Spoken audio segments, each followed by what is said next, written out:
Leo, hello there, my beautiful friends. We're going to do your general tarot reading for early to mid December 2025. Thank you so much for joining me today. You know, I appreciate each and every single one of you. So let's get right down to business as always and start you off with an oracle card here, just so we can dip our toes in the energy and see what's happening for the lovely Leo collective. Hope you're all doing fabulous and fantastic, my friends. Let's get it going here. And guide, spirit team, talk to me. What do we got for these beautiful Leos in early to mid-December? What energies, messages, insights can we take a little peek at? And yeah, we're just going to take a real quick look at this first card. Then we'll get into the full reading itself. At the very end, I'll pull you a bonus card from the Shadowland Tarot just to see what might be in the shadows or what shadow work you can lean into, which is always interesting. But let's get it going here. Let's rock and see what we got for Leo. Early to mid-December. What's the vibe? What's the energy here for my beautiful friends? What's happening? Let's get this card out nice and quick. Sometimes the deck is like, no, I'm going to make you wait for a cop. But we got it quick today. Cool. So this to me is a very polarizing energy because either it could be really good, really fun, really lighthearted, or something that you need to keep a very close eye on. Obviously, when we see a puppeteer, right? But again, it depends on your story, really. Now, before we fully dive into that, if you're new here, I'll be speaking about the December subscriber surprise towards the end, so you might want to check that out. And also, if you could kindly illuminate that like button by tapping it right on its third eye, I'd greatly appreciate it. But enough of the promo, back into the reading. Let's talk about this interesting looking individual. So if you look here, we see this jester kind of individual kind of messing around playing with these puppets. Now, since I'm an optimistic person, I'll tell you this could just be someone playing, having a good time, putting on a good show. All right, so there is this certain level about the card that is very lighthearted. So for some Leos out there, maybe Spirit's like, all right, well, make some time to enjoy yourself. I saw a very similar thing in the Aries reading where even in the front, regardless of what we're going through, spoil yourself a little bit or do something for you, do something you enjoy doing that brings joy to your heart. So there's a great lightheartedness to this as well. Now, it doesn't just have to be you putting on a show or playing along with something. For some of you, maybe, but I'm not really feeling that for a whole bunch. When we see someone playing with puppets, though, literally pulling strings, that is something we need to pay very close attention to. So if there's a situation where someone that seems a little off, or it's like, there's more to the story here, this tells me that there could be someone pulling strings, like from out of sight, like sleight of hand. So again, I'm not trying to make everyone all panicky and stuff like that, but those are the two ways I view this card. So for some of you, you might be very skeptical about someone or something, but we're just going to put that puppeteer down right there and let him chill out. He could keep putting on his little puppet show. Let's get into tarot. And yeah, I always say that first card, it doesn't make or break the reading. It's just a little footnote. So let's get you 3 tarot cards in the upright. Then we'll get into that intuitive juiciness. Shuffle it up one time here for the lovely Leos. And while we get this deck shuffled up and ready to go, let's talk about last week's reading. I like the energy, honestly. The reading was titled A Massive Breakthrough. So even if things have been a little clunky, a little down, to me it felt like an energy that was building up pressure, where it's like building, building, building, breakthrough. Now, for a lot of you, that could be very good, especially if there have been things that haven't been changing or things that felt a little stuck. But yeah, that's what I was thinking. And, it could even bleed over for a couple weeks where you might see breakthroughs in different areas of life. Either that or just some kind of pressure was building heavily. But we're going to see what shows up this week. As you know, energy is very fluid, never set in stone. So I'm going to take this how it hits for you because we could be seeing your vibe or somebody else, right? Let's get it going. 3 cards for the lovely Leos to start. What do we got for our good friends? What is happening? Thank you. Okay, that's a good start. I mean, I love the Empress. Can't really go wrong with this card, unless it's a stuck type of energy, but we're not even going to go that route. I think she is a beautiful, divine feminine energy. Really lovely. Let's get a couple more. Great start. Okay. All right. Okay. Ace of Cups. So we're looking good. I'm going to try to stay nice and even keeled here, Leo, but we're off to a very strong start this week. Let's get one more. What do we got for the Leos, please? Thank you. Yeah, there's the intensity, and we do have a bonus for you too that popped out behind this. So we got the Chariot, nice, strong, powerful. Major Arcana right here. That's an energy a lot of you can work with. And then we got our good friend here, the Emperor. So not only do we have the Empress, we have the Emperor himself. So a lot of different zodiac signs showing up, a lot of different powerful, distinct types of energies. let's go through. I'll give you some of the classical meanings and archetypes, then we'll get into that juicy intuitive stuff. But at first look, first glance, your spread this week is very much water heavy. Now, for fire signs like ourselves, a lot of water can sometimes be good, but sometimes it could be a little bit of a downer. But we'll explain it. It doesn't have to be, right? Because looking here, we have the Ace of Cups and we have the Chariot. And even though this doesn't look like water, it is. It's the Cancerian card. So water is the realm of feelings and emotions, the internal world within us. It can represent creativity. So maybe some of you are really stretching your wings regarding creative pursuits, which is really nice.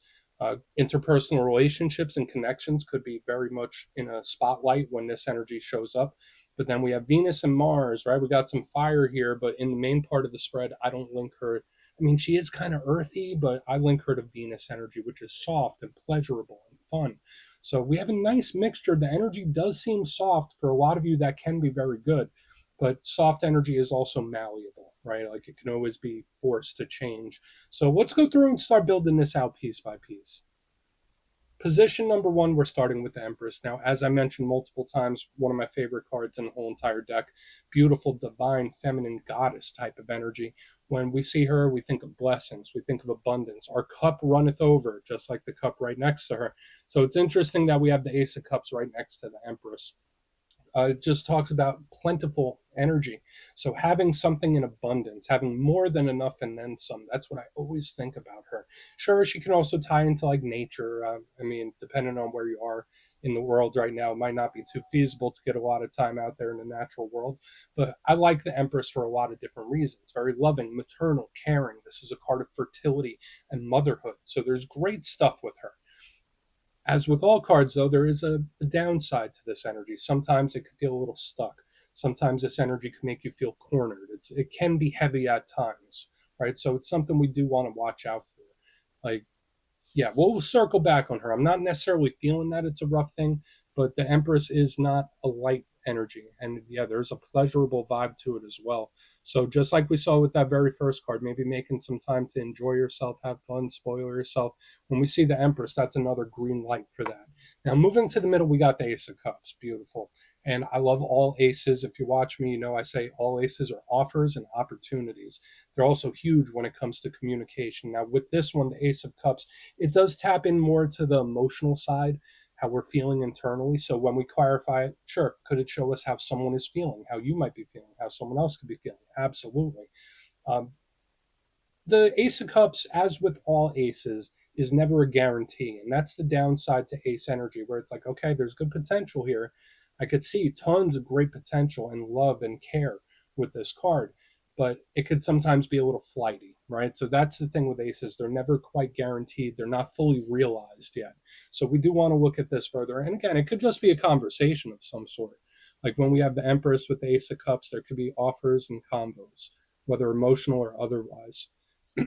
Pardon me. Now, moving to the back end, this is where the energy takes a bit of a turn because all this energy up here is soft and nice and flowy. When we get into the Chariot, although it's water, and then especially with this guy chilling right there, this energy is very, very intense. Now, the Chariot itself, Cancer energy. So, as far as zodiac signs go, we got Taurus and Libra with the Venus energy. We got Cancer. We got Aries showing up here. But the Chariot, to me, it's going. It's either coming or going. One way, real quick. This is a huge card of distance and travel, modes of transportation. So I don't know if some of you got something going on with vehicles. I mean, that's a very specific message for some of you. But I like the Chariot. To me, it's full of determination, drive, power, can't stop, won't stop type of energy. So it's really beautiful. But the downside of it is the intensity and the speed at which it moves. It can be very hard headed in its downside, and it can also be confrontational. Remember, chariots were made as instruments of war. So when I see this card, either it's something that's moving quick and flowing quick and picking up a lot of intensity, or it's an energy that's confrontational, lots of friction with this card. So we want to look at it. Now, moving to the bonus card real quick while we get this chariot back in place, we have the bookend counterpart to the beautiful Empress that we had in the beginning.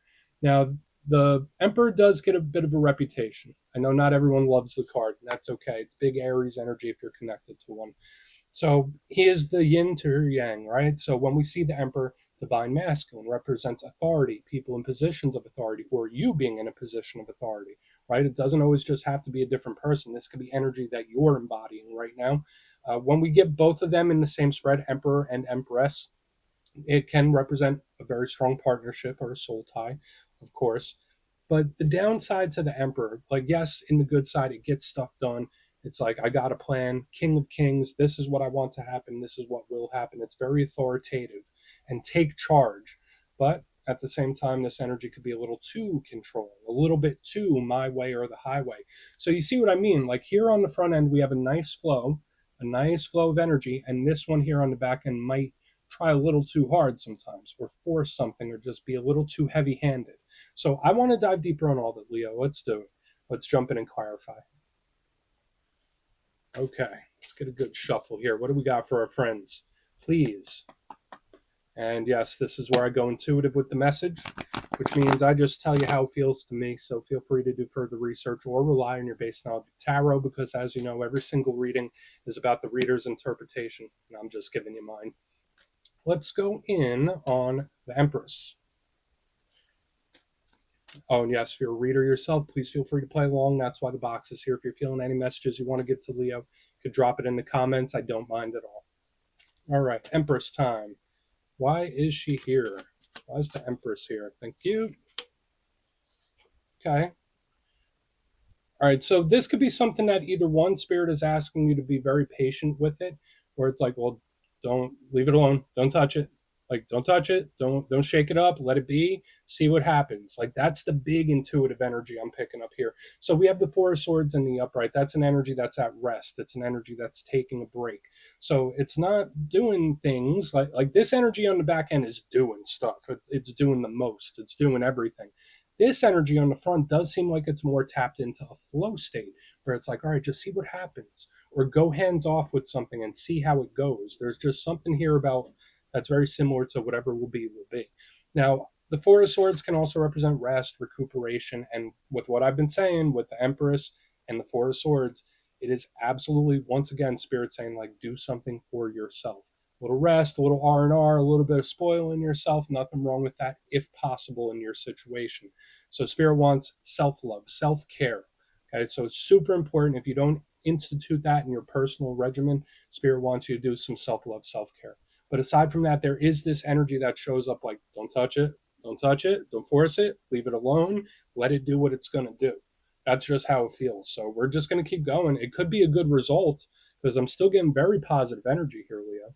But let's get this Four of Swords back in place. I want to see what the Ace of Cups has. So let's see. Why is the Ace of Cups here for Leo? Yeah, this energy is very flowy, if that makes sense. So why is the Ace in the mix? Why is the Ace of Cups here? Thank you. I think I saw this for you a couple weeks ago. All right. So there is an energy where it's like I have deja vu about it. Okay. We have the Four of Cups in reverse underneath this Ace of Cups. Now, either one, this could be something that you may have on your mind that you've been wanting to address for a while, or you will address. That's the vibe. Like, usually the Four of Cups is like keeping an energy in its mind, in its head, where it's like, no, there's something I want to speak about. There's something I want to discuss, and I will. If that's not you, it's somebody else for sure. Because the Ace of Cups and the Four of Cups in reverse is like, I'm not holding it in anymore. I'm speaking my piece. It's an energy that does seem to cycle back around, which is why I said I was getting a vibe like this a couple weeks ago, where there's energies that are looping back, there are energies that are returning, whether it's behaviors, whether it's individuals. But yeah, usually to me, this is some sort of important talk, serious talk of some kind, where it's like it's been on my mind, I've been thinking about it, and I'm going to speak my piece about it. So we could look at it like this, even if that's not you. There's something where Spirit might say, all right, Leo, well, don't keep it all bottled in. You might need some sort of vent sesh of sorts, or somebody does. Because it's like, yeah, the Four of Cups, I'm thinking about it. I'm thinking about it. I can't get it off my mind. There's like this little thought in the back of my brain. In reverse, under the Ace of Cups, it's either a very serious or important talk of some kind. Could it be an offer coming in as well? Possibly. Notice we have the double fours underneath as well. So we even add another layer of depth to this, where it's like, whether you do something or whether you don't, the energy is going to happen anyway. So there could be a situation that you're dealing with, or that could be coming up in the future, where it's like, you could do something about it. You could just let it do what it's going to do. Either way, all roads lead to the same result. So, like, why stress about it? So, we're getting a lot of very specific stuff. Again, only take it how it is for you. I feel like I'm doing a personal here. Let's move in on the chariot, because this energy is kind of like, yeah, I want to address it. I want to talk about it. This energy is not really doing much at the moment, but it's planning on it. Let's see what the chariot has for you. Let's see what happens when we have the action. What do we have? Yeah, it's just out of the blue, completely out of the blue. So we have the Seven of Swords in the upright underneath this chariot, and just like I was saying, the action, where it's like, whether you think it's coming, whether you think it's not, like, this energy will reveal itself. It will show itself. To me, this screams unexpected action or surprising action. Now, if this is somebody else, we cannot control the actions of other people, right? They're going to do what they're going to do. But if it's you, it's funny how the energy goes from like a little nonchalant focus towards the self. We're gonna let the energy flow, and then it's like, you know what, never mind. I'm gonna do something about it. So there's like this urge where it's like, I'm gonna leave it be. I'm gonna let it do what happens. Screw that.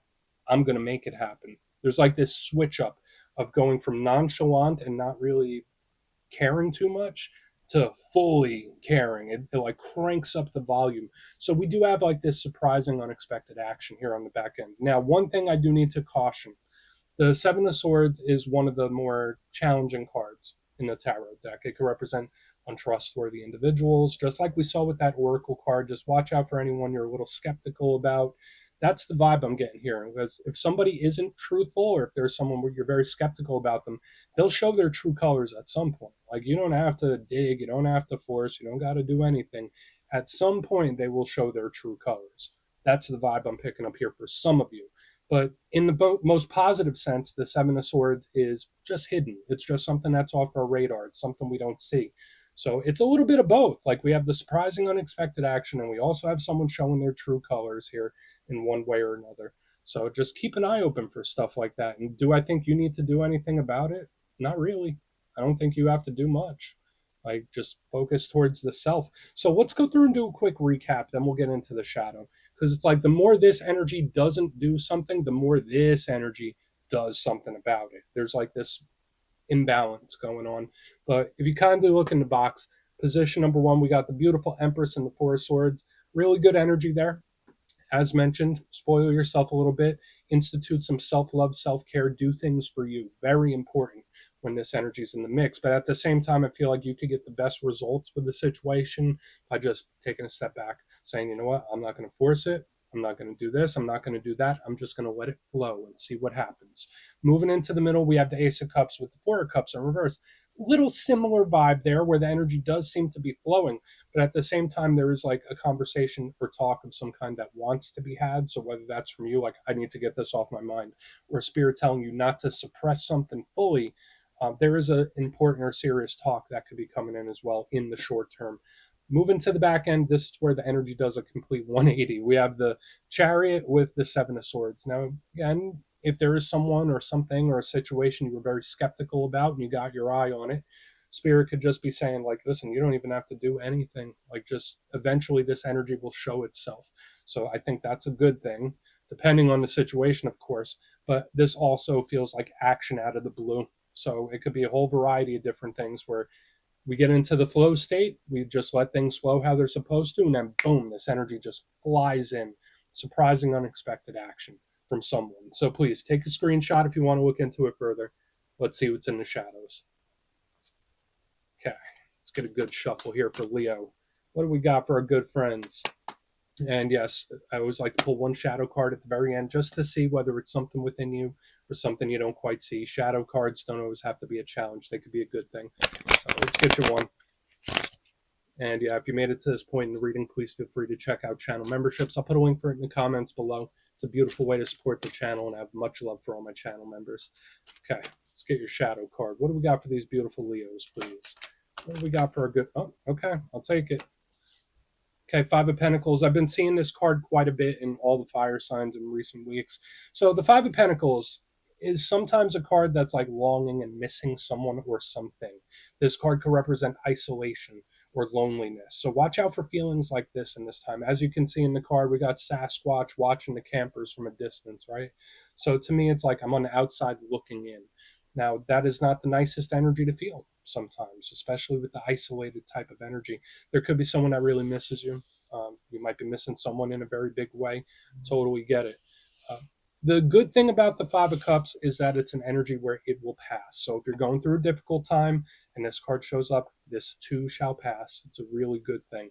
But at the same time, there is this longing, there's this missing and isolation. So just watch out for feelings like that in this time, Leo. But we're going to let them chill over there. That's what I have for you this week. Don't click away just yet, though. I'm going to give you the details of the December subscriber surprise.